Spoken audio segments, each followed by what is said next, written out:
मैं भारती तिवारी, उच्च माध्यमिक शिक्षक, शासकीय नवीन उच्चतर माध्यमिक विद्यालय से हूँ। आज हम इकाई नीति काव्य के अंतर्गत कबीर की अमृतवाणी को पढ़ेंगे। कक्षा 12 की हिंदी की कक्षा में आप सबका स्वागत है। बच्चों, अब भक्ति काव्य धारा के जो कवि थे उसके बारे में हम जानेंगे। भक्ति काल मध्यकाल का ही एक भाग है। मध्यकाल को दो भागों में बांटा गया था, जिसे हम पूर्व मध्यकाल कहते हैं, जिसे हम भक्ति काल के नाम से जानते हैं, तथा उत्तर मध्यकाल रीति काल के नाम से जाना गया। भक्ति काल को आज हम पढ़ेंगे, इसलिए उसे ही ज्यादातर ध्यान भी देंगे। भक्ति काल की दो शाखाएं थी, सगुण भक्ति शाखा और निर्गुण भक्ति शाखा।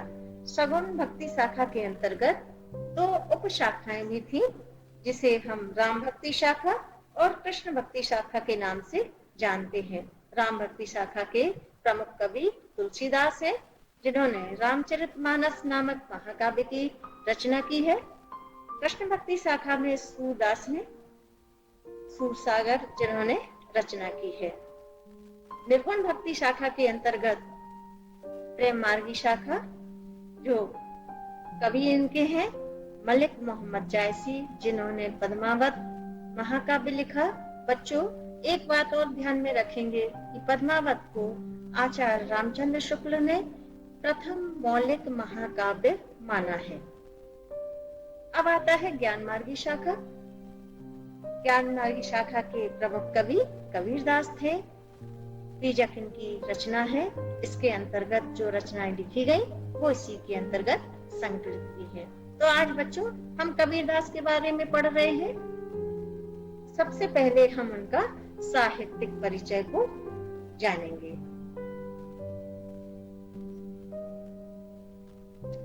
कबीरदास जी का जन्म 1398 में बनारस के लहरतारा नामक ग्राम में उत्तर प्रदेश में हुआ था।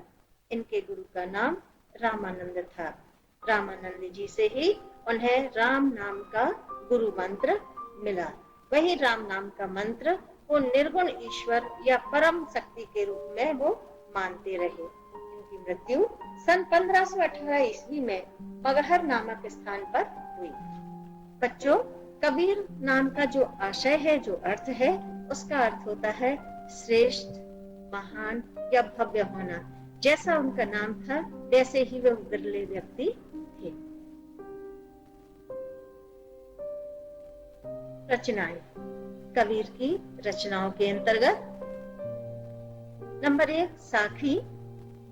साखियां दोहा छंद में मिलती हैं। इन साखियों में भक्ति, उपदेश, कल्याण आदि विषय वस्तु रही है। दूसरा था सवद। यह सवद जो है पद के रूप में रचनाएं की गई हैं। ये गेय मुक्तक है।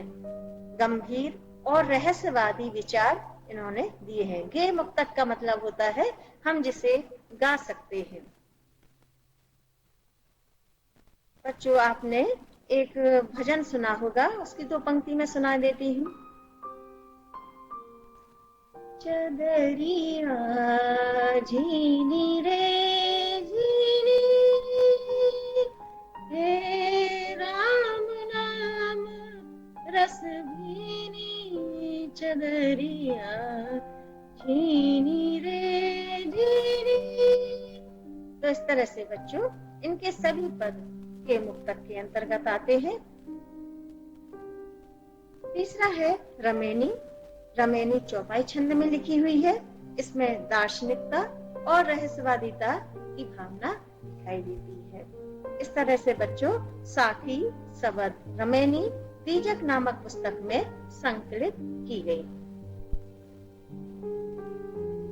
अब आता है इनका भाव पक्ष। भाव पक्ष में बच्चों हमने आपको पहले भी बताया है कि किसी भी कवि की वर्ण विषय वस्तु को हम भाव पक्ष को मानते हैं। भाव पक्ष की विशेषताएं होती हैं, जैसे कबीर की निर्गुण ब्रह्म की उपासना, आडंबरों का विरोध उन्होंने किया है, समाज सुधारक के रूप में कार्य किया है, ये रहस्यवादी भावना रही है। तो ये इनके जो वर्ण विषय थे, जो जिस पे उन्होंने काव्य की रचना की गई है वही उनका भाव पक्ष कहा जाता है। तो पहली विशेषता है निर्गुण ब्रह्म की उपासना।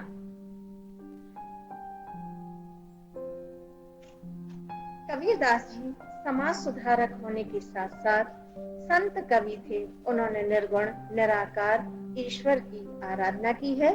वे अवतार को नहीं मानते हैं। उनके अनुसार दशरथ के पुत्र जो राम है वो परम ब्रह्म नहीं है।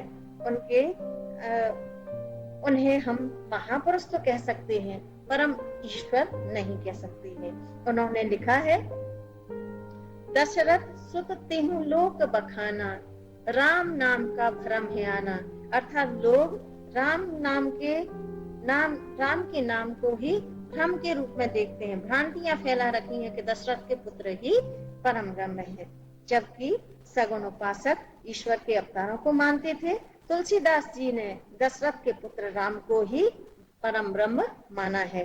उन्होंने एक स्थान पर कहा है बालकांड में, बंदहु बाल रूप सोई रामु, सब सुधि सुलभ जपत जस नामु। दूसरी विशेषता इनकी है आडंबरों का विरोध। कबीरदास जी ने हिंदू धर्म और मुस्लिम धर्म में फैली विभिन्न कुरीतियों पर, कट्टरता पर जमकर प्रहार किया तथा प्रेम पर बल दिया है। गुरु का महत्व बताया है। इस पर प्रेम पर बल देते हुए उन्होंने कहा है कि जो व्यक्ति प्रेम के 2.5 अक्षर को पहचान लेगा वह उसे किसी ग्रंथ की आवश्यकता नहीं होगी।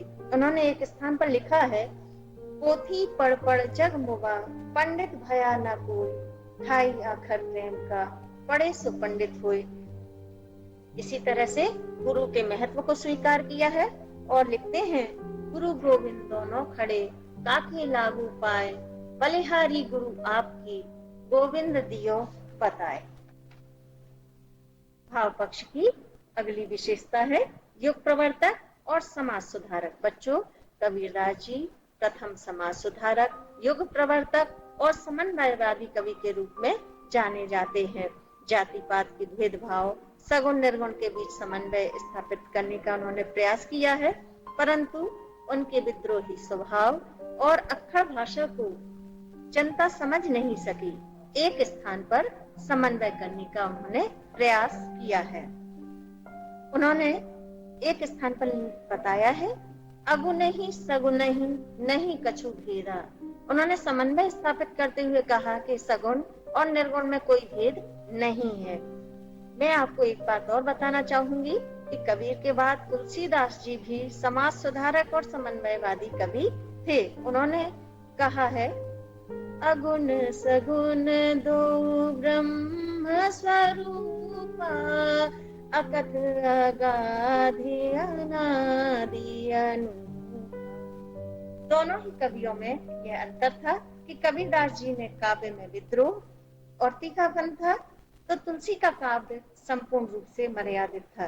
तुलसी ने निर्गुण और सगुण दोनों को ब्रह्म स्वरूप माना है।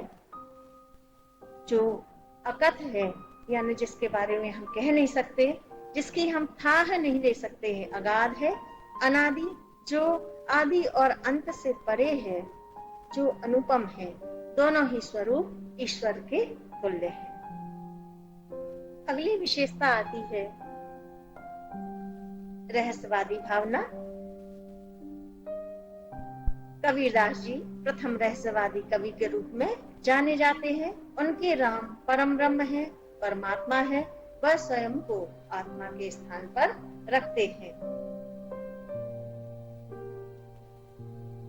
दुल्हन गावहूं मंगल चार, मारे घर आए राजा राम भरतार। यहाँ राजा राम दूल्हा के रूप में है और कबीर की आत्मा दुल्हन है, जो उनसे मिलने के लिए व्याकुल है, क्योंकि आत्मा परमात्मा का ही अंश मानी गई है।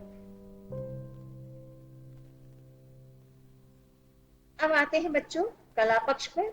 इसमें कवि की भाषा, शैली, अलंकार, रस, शब्द गुण, शब्द शक्ति आदि जो बाह्य और आंतरिक तत्व हैं, हम इनकी चर्चा कला पक्ष के अंतर्गत करते हैं। कबीरदास जी की भाषा अपरिष्कृत है, उसमें कहीं बनावटीपन नहीं है। कई भाषाओं के शब्दों का प्रयोग होने के कारण इनकी भाषा को अक्खड़, सधुक्कड़ी या पचमेल खिचड़ी कहा गया है। डॉक्टर हजारी प्रसाद द्विवेदी ने कबीरदास जी को भाषा का डिक्टेटर भी कहा है। इनके पद गे पद शैली में हैं और दोनों ही प्रकार के मुक्तक, जो पाठ्य मुक्तक और गे मुक्तक हैं, दोनों ही रचनाएं मिलती हैं। अलंकारों में रूप, रूपक, अन्योक्ति, विरोधाभास, उपमा आदि अलंकारों का प्रयोग हुआ है और शांत रस की व्यंजना की गई है। अब आता है साहित्य में स्थान। कबीरदास जी समाज सुधारक एवं युग निर्माता के रूप में सदैव स्मरण किए जाएंगे। भक्ति काल की निर्गुण काव्य धारा में कवियों में इनका स्थान सर्वोच्च है। कबीर के संबंध में जो कहा गया है, मसी कागज छुओ नहीं, कलम गही नहीं हाथ। कबीर ने स्वयं अपने बारे में कहा है कि मैंने कभी मसी कागज छुओ नहीं, यानी स्याही, कागज और कलम को मैंने कभी हाथ से नहीं छुआ। इसका आशय यह है कि कबीरदास जी ने शिक्षा दीक्षा प्राप्त नहीं की थी। वो व्यवहारिक ज्ञान के ऊपर उन्होंने इतना साहित्य लिखा, सुना गया उनके बारे में, और उनका भाव पक्ष बहुत अधिक प्रबल है, जो आज के समय के लिए उपयोगी है।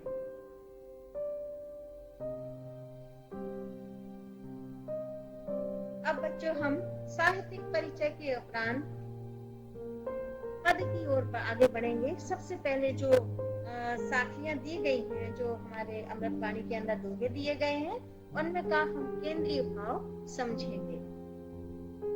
समाज और नीति के सामंजस्य का आधार नीति है। यह शिक्षा का एक रूप है और किसी न किसी रूप में काव्य में नीति तत्व होता है। नीति का संबंध जीवन के अनुभवों से होता है। कबीर बहुत अनुभवी थे, इसलिए उनका भाव पक्ष प्रभावशाली है।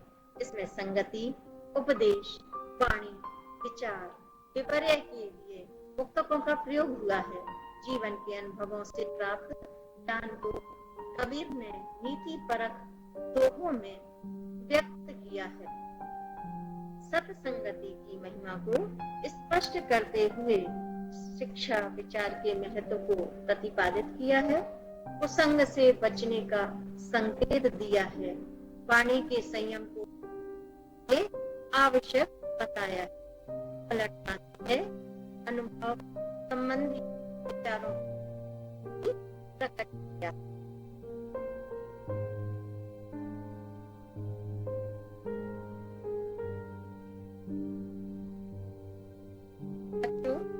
अमृतवाणी जो कबीरदास के द्वारा लिखी गई है, इसमें कई तरह के दोहे हैं।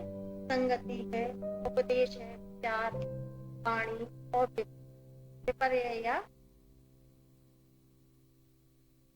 पहले तो आप भी अपने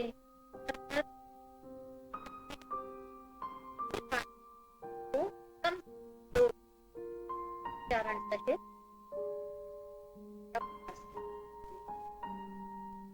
कबीर संगति साधु की जो करी जाने कोय, सकल बिरछ चंदन भय बांस का चंदन होय। कबीर कुसंग न कीजिए, पाथर जल न तिराए, कदली सीप भुजंग मुख एक बूंद तिर भाए। उपदेश के अंतर्गत देह धरे का गुण यही, देह देह कछु देह, बहुरी न देही पाइए, अब की से देह सुदेह। जो जल बाड़े नाव में, घर में बाड़े दाम, दो हाथ उलीचिए, यही सयानो काम। विचार के अंतर्गत जो दोहे दिए गए हैं, माटी कहे कुम्हार से, क्या तू रूंदे मोहे, एक दिन ऐसा आएगा मैं रूंगी तू ही। यह तन कांचा कुंभ है, लिए फिरे थे साथ, टपका लागा फूट गया, कछु न आया हाथ। आगे बढ़ते हुए अब जो दोहे दिए गए हैं वो वाणी के ऊपर दिए गए हैं। शब्द संहारे बोलिए, शब्द के हाथ न पाओ, एक शब्द औषधि करे, एक शब्द करे घाव। जिभ्या जिन बस में करी, तिन बस कियो जहान, नहीं तो गुण उपजे कही संत समाज। विपर्य या उलटवासिया में नदियां जल कोयला भई, समंदर लागी आग, मच्छी बिरछा चढ़ गई, उठ कबीरा जाग, तिल समान तो गाय है, बछड़ा नौनो हाथ, मटकी भरी भरी दूध लिया, पूंछ 18 हाथ। बच्चों, उलटवासी में उल्टी बात कही जाती है। कबीरदास का स्वभाव, उनका व्यवहार विद्रोही था। वो सीधी बात ना कहकर उल्टी बात कहकर भी समाज को एक दिशा देने का प्रयास करते थे।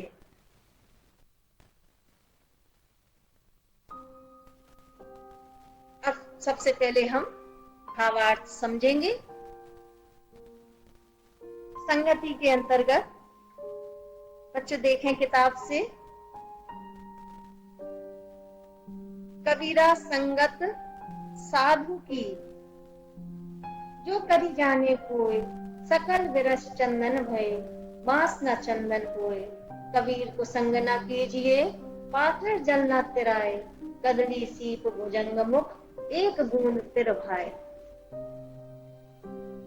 व्याख्या करते समय या भावार्थ देते समय बच्चों 4 तत्व पहले भी बताए गए हैं: संदर्भ, प्रसंग, व्याख्या और काव्य सौंदर्य। संदर्भ के अंतर्गत हम कवि के पाठ का नाम और उनकी रचना का नाम लिखते हैं, रचयिता का नाम लिखते हैं। प्रसंग के अंतर्गत उसके अंतर्गत कवि क्या कहना चाहता है, उसका जो केंद्रीय भाव है या जो मूल उद्देश्य है, हम उसे प्रसंग के रूप में संक्षेप में लिखते हैं। फिर आता है व्याख्या। कवि विचार होते हैं, उसे अपने शब्दों में विस्तार कर देना।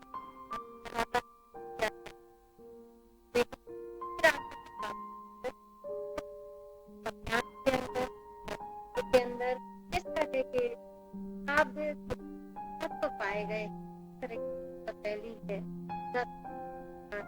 इस तरह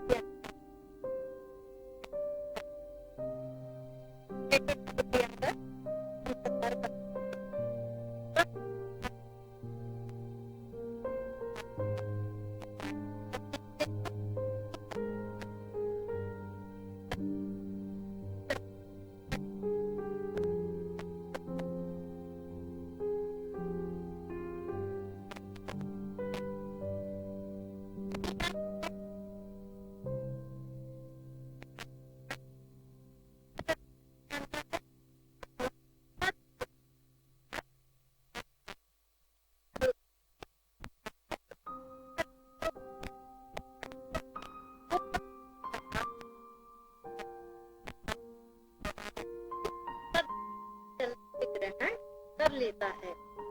जिस प्रकार चंदन के वृक्ष के आसपास के छोटे छोटे कोमल पौधे सुगंधित हो जाते हैं और बांस का वृक्ष सख्त होता है तो वह सुगंधित नहीं होता है। यानी कोमल पौधे चंदन के गुण को अपना लेते हैं और बांस सख्त होने के कारण उसको नहीं।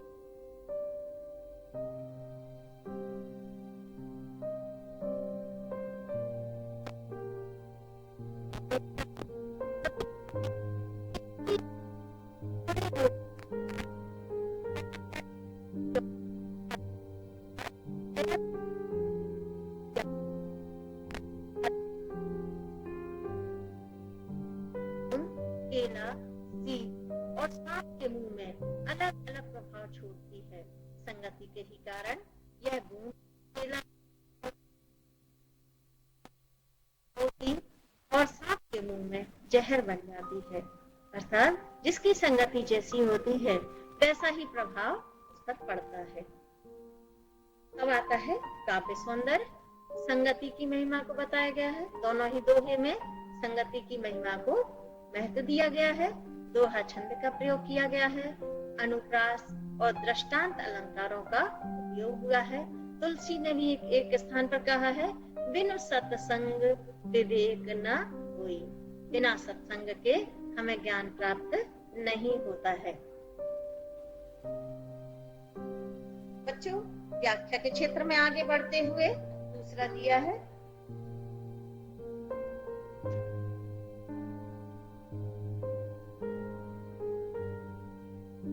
जो जल बाड़े नाव में। इस दोहे को आप देखेंगे, यही सयानो काम। इस दोहे को आप ध्यान से देखेंगे। जो जल बाड़े नाव में, घर में बाड़े दाम, दो हाथ उलीचिए, यही सयानो काम। बच्चों, संदर्भ ज्यों का त्यों लिखेंगे। प्रस्तुत साखी हमारी पाठ्य पुस्तक के नीति का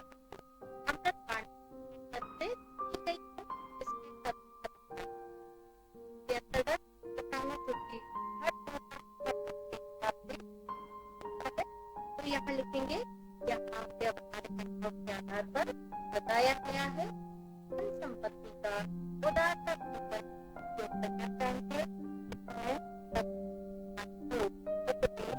दिया है।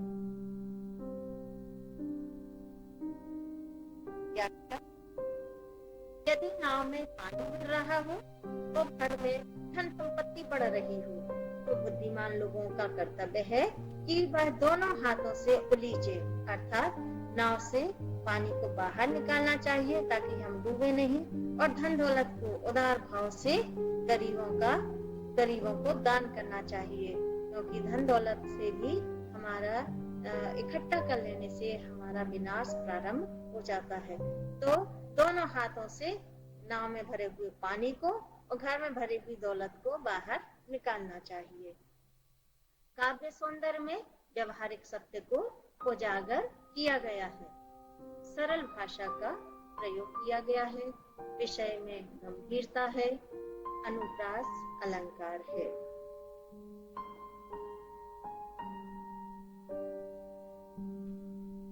अगला दोहा है,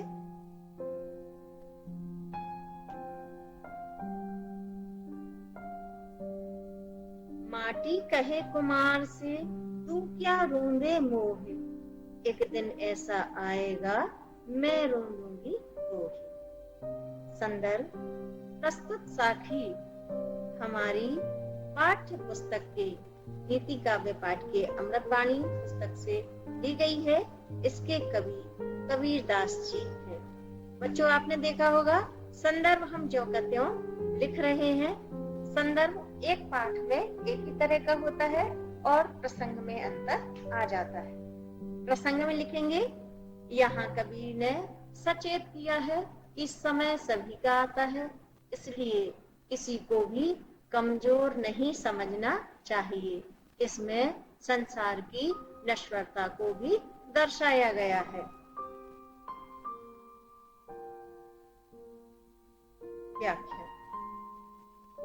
व्याख्या में लिखेंगे, मिट्टी कुम्हार को सावधान करते हुए कहती है कि आज तुम मुझे कमजोर या निर्बल समझकर कुचल रहे हो, लेकिन एक दिन अवश्य आएगा जब मैं तुझे कुचल दूंगी, अर्थात एक दिन तुझे इस मिट्टी में ही मिलना होगा।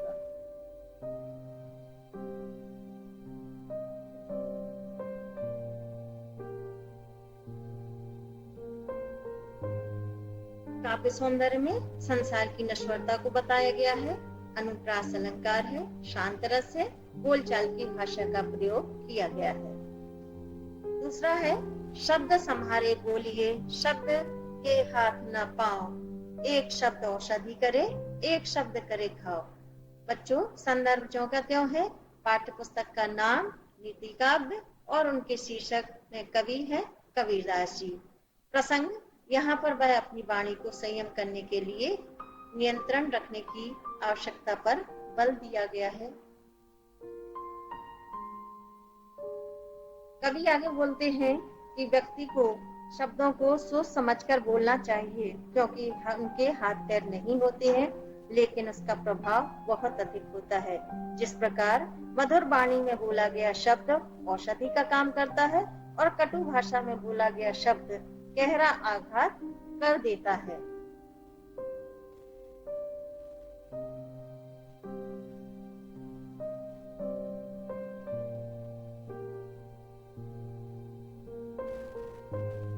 अब है उलटवासी की जो दोहे हैं।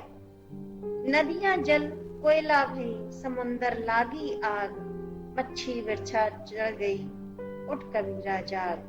दिल समान तो गाय है, बछड़ा नौ हाथ, मटकी भरी भरी दूध लिया, पूछ 18 भाग। यहाँ संदर्भों का त्यों है, नीति काव्य है, अमृतवाणी पाठ है और कबीरदास जी इसके कवि हैं।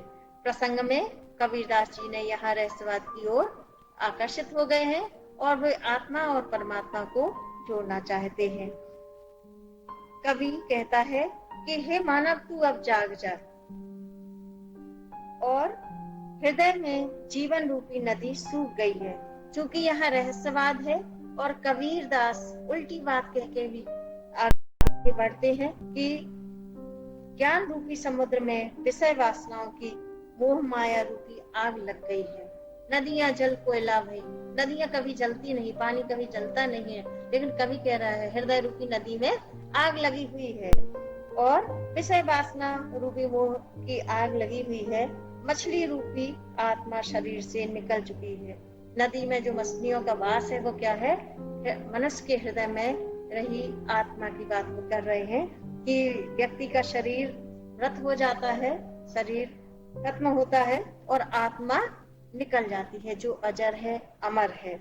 तो कवि कहता है कि हे मानव तू अब जाग जा, हृदय में जीवन रूपी नदी सूख चुकी है।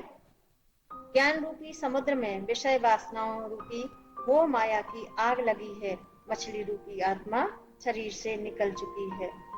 दूसरे में संसार में माया रूपी गाय बड़ी सूक्ष्म है, यानी माया बहुत अधिक सूक्ष्म तत्व है और उससे उपजा हुआ मोह रूपी बछड़ा बहुत बड़ा है। यानी मोह माया तो बहुत सूक्ष्म है, लेकिन माया के अंदर जब हम फंसते हैं तो वो मोह बहुत अधिक बड़ा है। लेकिन हमारी कामनाएं और इच्छाएं भी बहुत अधिक है। यह सब जानते हैं कि संसार नश्वर है, हम इच्छाओं की पूर्ति करते हैं परंतु वो बढ़ती जाती है। काव्य सौंदर्य में रहस्यवादी भावना है, उलटवासी का सुंदर तथ्य है और सतुकड़ी भाषा है। बच्चों अब एक बार प्रश्नोत्तर पर नजर डाल लेते हैं। कबीर ने किसकी संगति करने के लिए कहा है? नाव में, दूसरा प्रश्न है नाव में पानी भर जाने पर सयानों का क्या कर्तव्य है? तीसरा प्रश्न, कबीर के अनुसार शरीर रूपी घड़े की क्या विशेषताएं हैं? नंबर 4, मिट्टी कुम्हार को क्या सीख देती है? नंबर 5, कबीर ने शब्द की क्या महिमा बताई है? बच्चों आप इन प्रश्नों के उत्तर आसानी से प्राप्त कर सकते हैं। आपने पाठ समझ लिया है और आप एक बार घर पर जरूर इसका अभ्यास करेंगे। धन्यवाद।